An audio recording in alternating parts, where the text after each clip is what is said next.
Yeah, first Ebola outbreak came out in March, and everyone overlooked it. That was just the news, just like every other disease going around the world. A very promising girl, always excited. She was among some of the first Ebola victims. That was the point that we all knew that Ebola was actually real. What we thought we were going to do was provide primary care.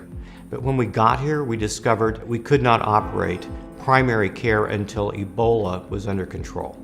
Because the virus is so fast moving, you really need to make sure that you stop it and stop it quickly. In a short period of time, you need thousands of medical professionals in a country that had maybe 50 doctors to 4 million people.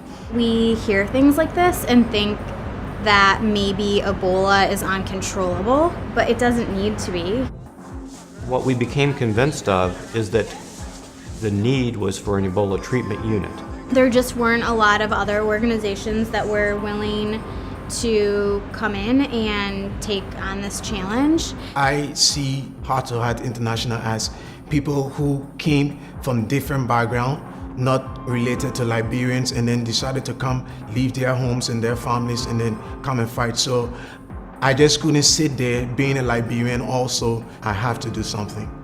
An Ebola treatment unit is meant to take patients with Ebola symptoms, determine if they truly have Ebola, and if they do, to put them in isolation and provide as much palliative care as possible. Trying to save their lives and the lives of other family members and friends. We're not putting people at risk without careful consideration and a lot of protective measures. It's my commitment as a physician to serve others. These are my patients, and I felt I had to come. We would not accomplish everything that we're accomplishing if it were not for partnerships.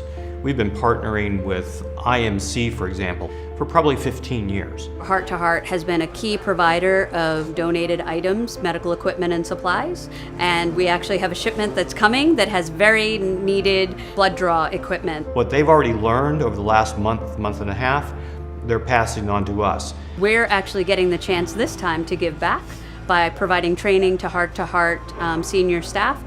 All of this is like setting up a small company inside of a month.